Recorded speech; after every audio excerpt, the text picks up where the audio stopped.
देखिए स्टूडेंट्स, आज हम अपनी एक्सरसाइज 8.2 के क्वेश्चन नंबर 5 से शुरू करते हैं। संपूर्ण राशि ज्ञात कीजिए यदि इसका 5% 600 है। सबसे पहले जो ज्ञात राशि है उसको मान लेते हैं। संपूर्ण राशि हमने मान ली x और हमें पता है कि संपूर्ण राशि का 5% 600 के बराबर है। संपूर्ण राशि की जगह x का 5% 600, x का की जगह गुणा 5% की जगह 5/100 बराबर 600 है। हमें x की वैल्यू निकालनी है। 5/100 को दूसरी तरफ ले जाएंगे तो x हमारा क्या होगा, 600 गुणा में 5/100 का दूसरी तरफ जाकर 100/5, 5 दूनी 10 जीरो, 6 दूनी 12 और 3 हमारी जीरो, तो 12,000। संपूर्ण राशि हमारी 12,000 थी। इसी प्रकार हमें इससे आगे करना है। देखिए नेक्स्ट पार्ट, यहाँ हमें दिया हुआ है एक संपूर्ण राशि ज्ञात कीजिए जिसका 12% 1080 है। सबसे पहले हम अज्ञात राशि यानी कि संपूर्ण राशि को x मानते हैं और उस x का 12% 1080 दिया हुआ है। x का की जगह गुणा 12% में 12/100 हुआ तो ये 1080 के बराबर है। हमें x की वैल्यू निकालनी है तो 12/100 को दूसरी तरफ ले जाकर हम क्या करते हैं, 100/12, इसे कैंसिल करते हैं। 12 एकम 12, 12 निम्मा 108 जीरो, तो x बराबर हमारा 90 गुणा में 100, 9,000, यानी कि संपूर्ण राशि हमारी 9,000 थी। आप इसे चेक भी कर सकते हैं। 9,000 का 12% निकालिए, 2 जीरो कैंसिल, 12 निम्मा 108 और 1 जीरो 1080। इसका मतलब हमारा क्वेश्चन बिल्कुल ठीक है। नेक्स्ट पार्ट में हमारे पास है इसका 40% 500 किलोमीटर है।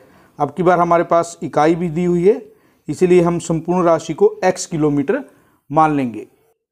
संपूर्ण राशि मानने के बाद देखिए x का 40% हमें 500 दिया हुआ है। x का की जगह गुणा 40% के लिए 40/100 बराबर 500 और हमें x की वैल्यू निकालनी है। दूसरी तरफ 500 है और 40/100 का 100/40 होगा। जीरो से जीरो कैंसिल और ये हमारा 25, 25 पंजा 125 और 1 शून्य, यानी 1250 किलोमीटर जो हैं वो हमारा संपूर्ण राशि आएगी। फिफ्थ का डी पार्ट है। संपूर्ण राशि का 70% 14 मिनट है। हमें इकाई दी है 14 मिनट। संपूर्ण राशि हमने x मान ली और x का 70% 14 दिया हुआ है। x का की जगह गुणा 70% मतलब 70/100 और ये हमें 14 के बराबर दिया हुआ है। x बराबर 14 दूसरी तरफ है और 70/100 का 100/70 होगा। जीरो से जीरो कैंसिल, 7 दूनी 14, 2 गुणा 10 20 मिनट, यानी संपूर्ण राशि जो है हमारी 20 मिनट है। देखिए क्वेश्चन नंबर 6, दिए गए प्रतिशतों को साधारण व दशमलव भिन्न में बदलो और अपने उत्तर को सरलतम रूप में लिखो। हमें साधारण भिन्न में, दशमलव भिन्न में और सरलतम रूप में लिखना है। 25% है सबसे पहले, 25/100, 2 शून्य हैं, 2 अंक छोड़कर हम दशमलव लगाएंगे, 1 अंक दूसरा अंक और इसके आगे कुछ नहीं है तो शून्य। उसके बाद सरलतम रूप में जब लिखेंगे 25/100, 25 एकम 25, 25 चौके 100, यानी 1/4। 150% में 150/100, 2 शून्य हैं तो हमें 2 अंक छोड़कर दशमलव लगाना है। 1-2 अंक छोड़कर हमने दशमलव लगाया, 1.50 और इसे अगर हम सरलतम रूप में लिखें तो हमारे पास देखिए शून्य से शून्य कैंसिल, 5 तिया 15, 5 दूनी 10, यानी कि 3/2। 20% है तो 20/100 होगा। दशमलव हमें लगाना है, 2 शून्य हैं, 1-2 अंक हमने छोड़े, आगे कुछ नहीं है तो शून्य। और इसे जब निम्नतम रूप में हम लिखेंगे 20 एकम 20, 20 पंजा 100, हमारा होगा 1/5।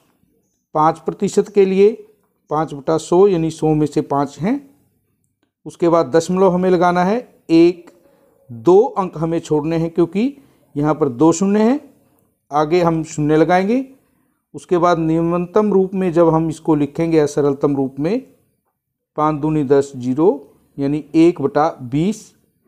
अब ये हमारी तीनों उचित भिन्न हैं। इसे हम इस प्रकार भी लिख सकते हैं।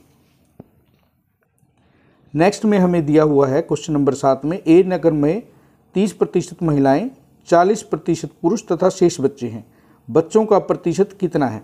सबसे पहले हम देखते हैं, हमें दिया हुआ है नगर में महिलाओं का प्रतिशत 30 है, 30% महिलाएं, पुरुषों का प्रतिशत 40% है। 100 में से 30 महिलाएं, 40 पुरुष हैं और शेष बच्चे हैं। तो 100 में से 70 को जब हम घटाएंगे हमारे पास 30 बचेगा, और 100 में से 30 अगर बच्चे हैं तो वो 30% बच्चों का है। क्वेश्चन नंबर 8, किसी क्षेत्र के 15,000 मतदाताओं में से 60% ने मतदान में भाग लिया।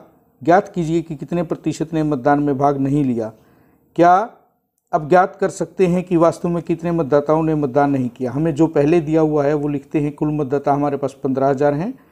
मतदान में भाग लेने वाले मतदाताओं का प्रतिशत हमारा 60% है, और नहीं लेने वाले 100 में 60 गए, 40 हमारे पास प्रतिशत जो है उनका है। तो मतदान में भाग नहीं लेने वाले मतदाता जो है कुल मतदाताओं का 40% है जिन्होंने मतदान में भाग नहीं लिया। हमारे कुल मतदाता 15,000, उनका 40% हमें निकालना है। तो 15,000 गुना 40/100, 2 जीरो से 2 जीरो कैंसिल, 15 चौके 60 और 2 जीरो, 6,000 मतदाता हमारे ऐसे हैं जिन्होंने मतदान में भाग नहीं लिया। हमने यहाँ 15,000 गुना में 40/100 किया था, और 2 जीरो से 2 जीरो कैंसिल, 15 चौके 60 और ये 2 जीरो, हमारे पास 6,000 मतदाता हमारे आए हैं। उससे नेक्स्ट क्वेश्चन देखिए, मीता अपने वेतन में से 400 रुपये बचाती है। यदि यह उसके वेतन का 10% है तब उसका वेतन कितना था? जो अज्ञात राशि है वेतन है हमारा।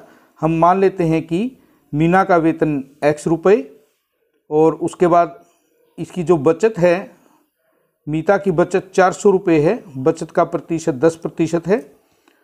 कुल वेतन का 10% हमारा बचत राशि है।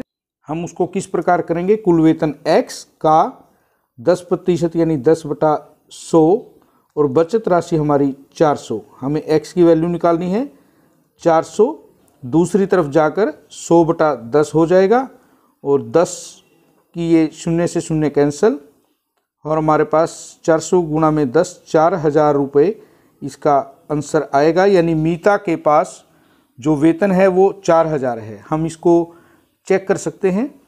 4,000 का 10% निकालिए, 10/100, 2 जीरो से 2 जीरो कैंसिल, और ये हमारा 400 होगा उसका बचत, और हमें यही दिया हुआ है। इसका मतलब हमारा क्वेश्चन बिल्कुल ठीक है।